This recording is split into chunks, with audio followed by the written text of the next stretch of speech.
Hello friends, how are you all? I hope you all are doing great. तो ये है class number 35 economics honours semester 3 micro economics के full course की।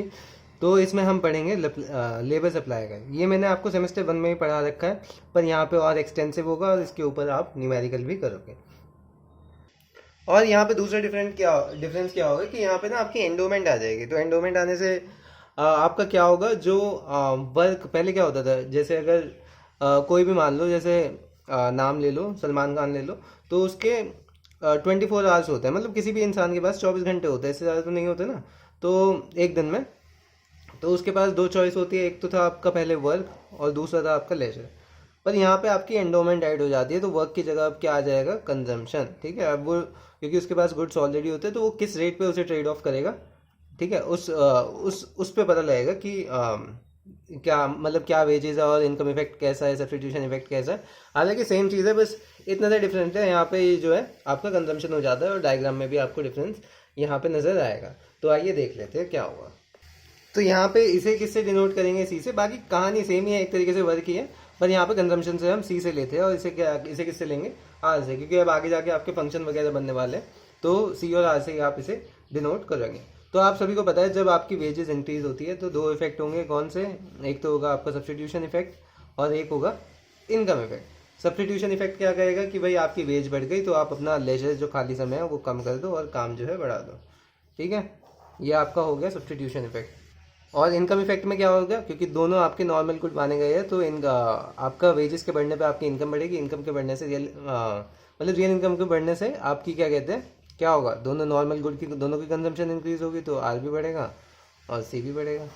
ठीक है, अब यहाँ पे देखना है जो लेबर सप्लाई कर रहा है कैसा होता है। तो अगर आपको याद हो, ये बैकवर्ड बेंडिंग होता है। क्यों होता है? क्योंकि स्टार्टिंग में क्या होता है, सब्स्टिट्यूशन इफेक्ट डोमिनेट करता है आपका इनकम इफेक्ट को, और फिर उसके बाद क्या हो जाता है, इनकम इफेक्ट आपका डोमिनेट करने लगता है सब्स्टिट्यूशन इफेक्ट को।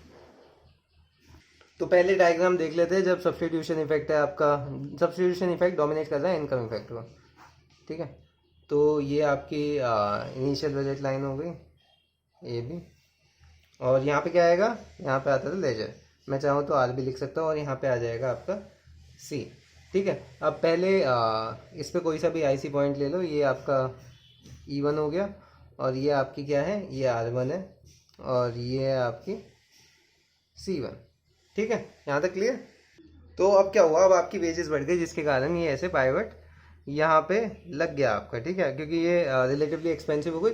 और इसमें ऐसे मत देखना कि ये ऐसे अंदर पाइवट क्यों नहीं हुआ, ऐसे कम क्यों नहीं कर रहा। इसका मतलब ये कि आपका जो R1 है ना, वो इधर कहीं आ जाएगा, और अभी आपका वर्क कितना है, इतना है, और फिर आपका वर्क कितना हो जाएगा, इतना ज़्यादा। तो यहाँ से आप इसका देखना, इससे आप कंफ्यूज मत होना कि ऐसे अंदर से पाइवट क्यों नहीं लेके गए।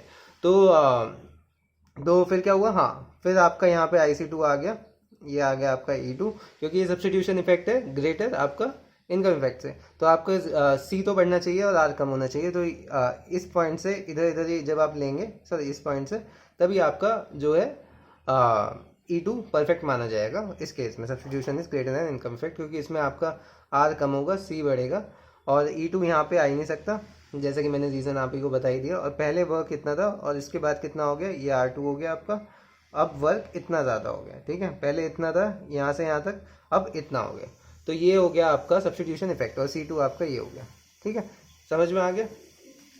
अब आ जाते हैं जब आपका इनकम इफेक्ट डोमिनेट करता है, फिर इसे क्या कहते हैं, कंबाइन कर देंगे एक डायग्राम को। तो वही है सेम चीज़, पहले ए भी चीज़ सेम वैसे वही होगी, और ये हो जाएगा आपका ये A' भी। ठीक है, अब यहाँ पे पहले कोई सा भी IC1 ले लो आप। IC1 ये हो गया E1, और ये हो गया आपका R1, ये हो गया C1। अब आपको क्या करना है, दोनों बढ़ाना है। तो वो क्या कहाँ बढ़ेंगे, वो सिर्फ इस एरिया में ही आपका जो है E2 आ सकता है, तभी आपकी दोनों की कंजम्पशन इंक्रीज होगी। तो यहाँ पे मैंने निकाल दिया E2, और ये हो गया ये C2, ये R2।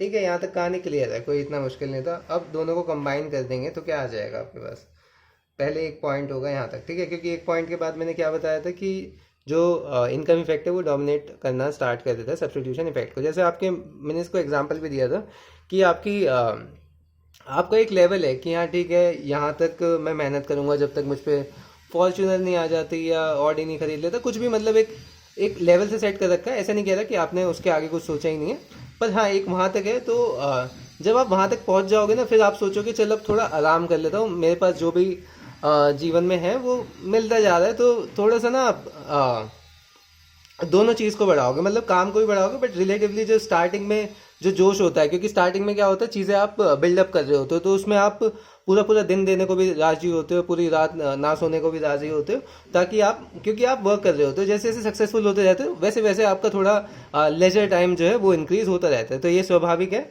नॉर्मल लाइफ में भी अगर आप देखेंगे। तो यहाँ से यहाँ तक आपका क्या हो रहा है, सब्स्टिट्यूशन इफेक्ट डोमिनेट कर रहा है इनकम इफेक्ट को, ठीक है। और इसके बाद क्या हो जाता है, आपका सब्स्टिट्यूशन इफेक्ट हल्का पड़ जाता है और इनकम इफेक्ट आपका डोमिनेट करने लगता है, ठीक है। ये था आपका लेबर सप्लाई कर्व। और यहाँ पे क्या आएगा आपका, यहाँ पे आएगा आपका वर्क और यहाँ पे आएगी आपकी वेजेस। ये पता होना चाहिए सारे मतलब ये एक्स एक्सिस पे और वाई एक्सिस पे क्या आना चाहिए। तो ये तो हो गया नॉर्मल वाला जो आपने पहले भी करा हुआ है सेमेस्टर 1 में।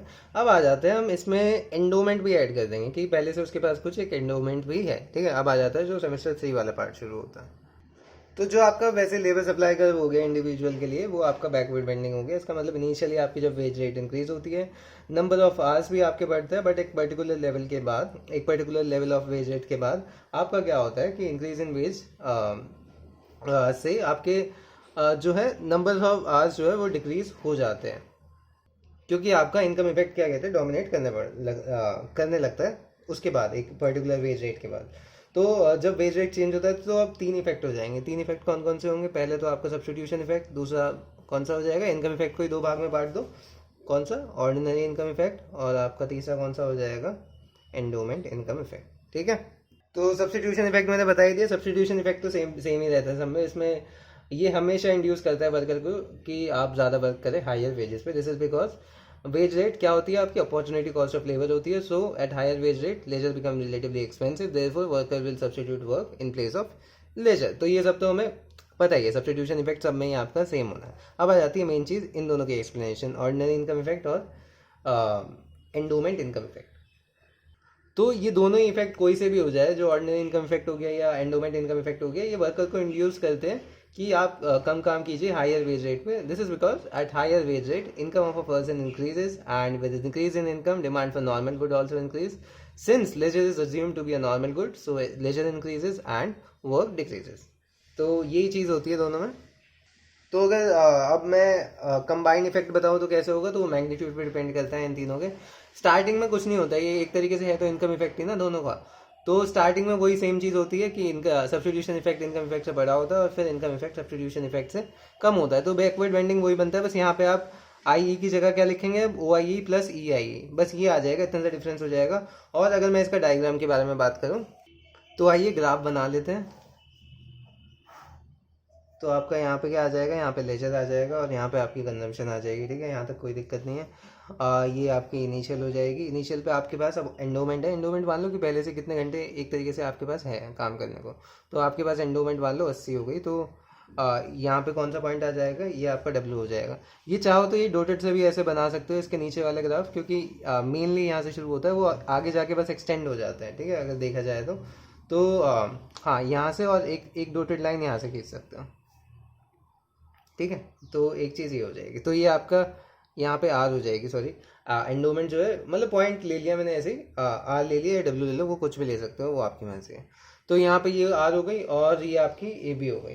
तो E1 कहीं पे भी पहले मार्क कर लो। तो E1 मैंने ले लिया भाई, ये E1।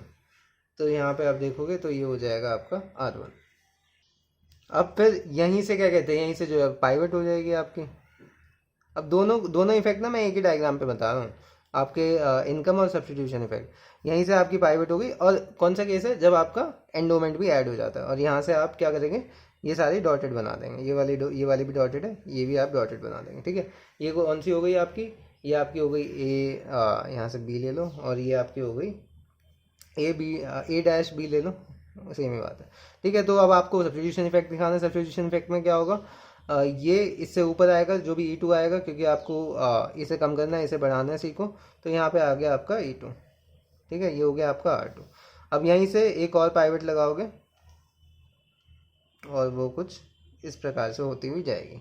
अब यहाँ पे आपको क्या देखना है कि अब आपको बताना है इनकम इफेक्ट। अब इनकम इफेक्ट में क्या होगा कि आप दोनों चीज़ को इंक्रीज़ कर रहे होते हो। तो यहाँ से अगर दोनों चीज़ को इंक्रीज़ करना हो तो वो इसके बीच में ही आना चाहिए E2 E3। तो E3 आपका यहाँ पे आ जाएगा, यहाँ पे दोनों R2 से R3 ये हो गया और ये हो गया आपका C3। ठीक है, कुछ इस प्रकार से आपका डायग्राम बनता है।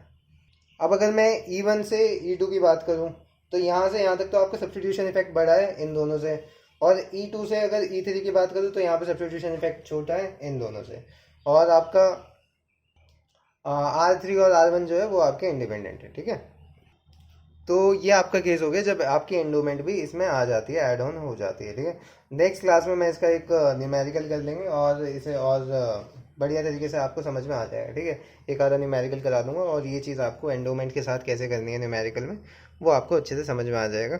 तो मिलते हैं दोस्तों नेक्स्ट क्लास में, तब तक के लिए गुड बाय, टेक केयर, सी या एंड कीप वर्किंग हार्ड।